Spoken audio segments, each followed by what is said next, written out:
Over the New Year's break, my little boy broke his foot. And this is not uncommon for families.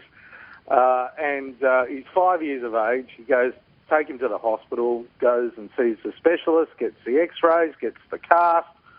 The only contribution I made, and I earn a lot of money as treasurer, the only contribution I made was $40 cash to get a waterproof cast. That was it. And I said, can I make more of a contribution? Can I pay something towards the x-rays? Can I pay something towards the specialist? They said no. And I think that's inherently wrong. But I should be making a contribution. Even though I pay a lot of tax, even though I pay the Medicare levy, that does not cover the growing costs of Medicare, and this is what we've got to do.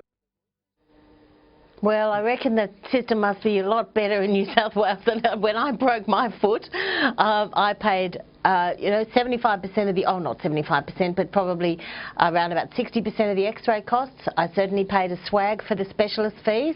What's interesting is what he's flagging here, because this goes well beyond a GP co-payment. I mean, I know, he's not announcing policy or anything there. No, he's not. But I'm also intrigued as to as to who he saw. Specialists, you don't get 100% rebate on.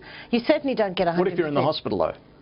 Well, if you stay in there as a hospital and a specialist comes in and looks at the foot. Oh, okay, yes, all right. But is he suggesting there that those who can afford to should I am presuming pay a bit more? that's what he's saying there. That's a whole new policy direction being flagged. But it is a new policy being flagged, if indeed that's what he's saying. But I think he's confusing his messages. Does he want to get the GP system sorted, or does he want to get the hospital system sorted? Because I certainly took it from then, listening, that what he meant was that he got a referral then, but if it was done all in-house, well then he's opened up another in-house in terms of in-hospital. He's opened up a can of worms. I mean, well, Dennis, do you think he potentially has? I guess the broad point he's making is we shouldn't be getting all of this stuff for free, but we don't. We all pay a Medicare levy, don't we? Well, we all pay our Medicare levy and we all pay our taxes.